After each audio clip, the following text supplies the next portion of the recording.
Now this my friend was a cultist and also a drug addict, and he was quite older than me, but this was someone who had been my friend for quite a long time. Besides, I myself undeniably had a reputation for causing harm around my environment, which made me believe he did not dare to double me. That was how that guy ended up running away with my phone.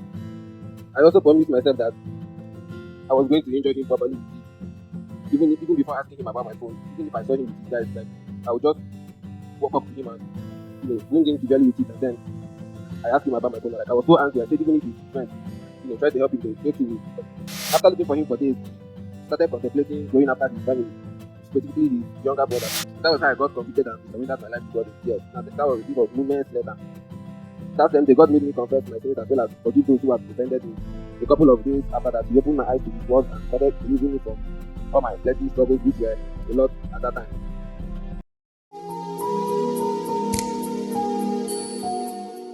This is the full version of what I would call my God taking away little and giving me back much testimony. Listen and be blessed. It happened 2 years ago in the month of March.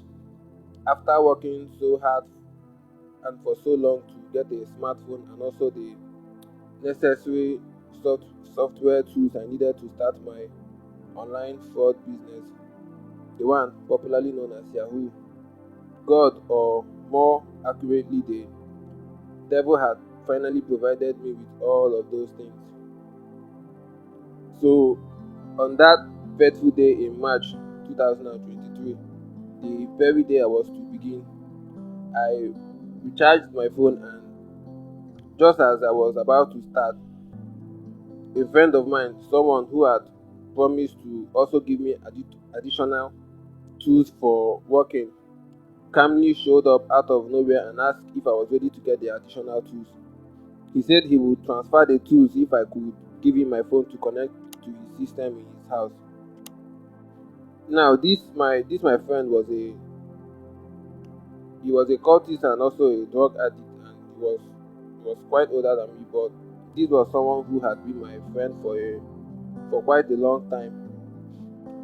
Besides, I myself undeniably had a reputation for causing harm around my environment. This before I got born again, which made me believe he would not dare to double cross me. But I was wrong, and that was how that guy ended up running away with my phone. Then it dawned on me that I hadn't really underestimated the guy, but rather I had ignorantly underestimated God, who had been trying to get my attention for like 2 years since I backslid and falling away from him. Now, if you heard one of my previous testimonies, you hear when I talked about how I fell away and how God was on my matter till I came back to him. Now, back to my story. After waiting for the guy who left with my phone for like 24 hours or more, I set out to look for him, wielding a cutlass in my hand. I also promised myself that I was going to enjoy him properly with it, even before asking him about my phone. Even if I saw him with his guys, like I would just walk up to him and wound him severely with it, and then I asked him about my phone. Like I was so angry, I said even if his friends try to help him, they too will. At that point, I felt like giving up anything just to find that guy. After looking for him for days, I started contemplating going after his family, specifically his younger brother, but then I suddenly changed my mind and decided to just go home and rest, since my struggle wasn't really with him but was with God, who had faithfully been on my matter since I fell away from him. So it was more of something that was between me and God. My head had calmed down and I realized that this is just God, this is just the hand of God, and I knew that even if I got back the phone and God was still on my matter, it would still be a waste of time. So before I lost the phone, I almost never got bored at home because of my phone. It was like the best friend I had at that time. He was always there to keep me company when I was bored, and Since I wasn't going to kill myself after I lost it, I resorted to other means of entertaining myself. And that was how I went back to reading my Bible. So how I do is whenever I'm in a space, I usually look for something to educate myself, just anything. If I'm not with my phone, I'll pick up books and start reading or newspapers or anything like that. So after I lost my phone, I finally went back to reading my Bible. Now, I wasn't born again that time. And God finally had my attention again. And with time, I finally got over the loss of my phone. Not really got over the loss, like I felt the urge to go after the guy and wound him and all that. I just reclined. In fact, I even saw the guy a couple of weeks after, but I had already lost the urge to confront him and attack him and all that. Although I asked him about the phone, he was without any intention to be violent. And after he told me one funny story like that, I just left him. Now, for some reason, something in me even felt sorry for him, and I did not drag with him about the phone. Shortly after that, someone preached to me and shared a tract with me, and even though the preaching did not really get to me, I read the tract, and also as chance, or rather God would have it, a very deeply touching gospel song was playing at that time, and that was how I got convicted and we surrendered my life to God in tears. Now this was moments later.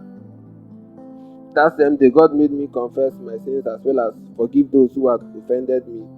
A couple of days after that, He opened my eyes to His words and started delivering me from all my fleshly struggles, which were a lot at that time. And from that period till now, I have been in the faith and have never turned away from God. Now, what more can I say? What if I had never lost that phone? What if God had not allowed the guy to run away with my phone? What if I had succeeded in carrying out my wicked schemes with that phone? I probably would never have given my life to Christ again, and God would not have used me to carry out all the good works He has done through me, and also saved me and given me a hope. Maybe the many people who had gotten convicted and encouraged through my evangelism wouldn't have experienced the goodness of God that He gave through me. Even those whom I had led to Christ from then till now, what would have been their state right now? Also, I would have still returned and even intensified all my problems, which at that time were already a lot. God's goodness to me was so real that shortly after that guy disappeared with my phone, different people offered me a phone to go on with the fourth business plan,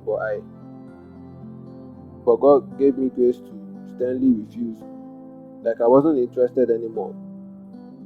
Now, I want to encourage everyone here not to strive with God over anything.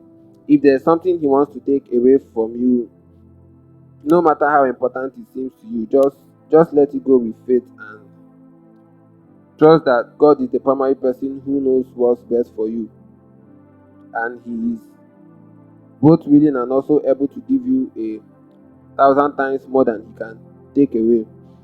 Finally, I want to underline this testimony with Hebrews chapter 10 verse 34 to 36, which says, "You endured along with those in prison and joyfully accepted the confiscation of your property, because you know that you yourselves have better and lasting possessions. So do not throw away your confidence, for it will be richly rewarded." You need to persevere so that when you have done the will of God, you will receive what He has promised. May the Lord's name be praised. Thanks for watching.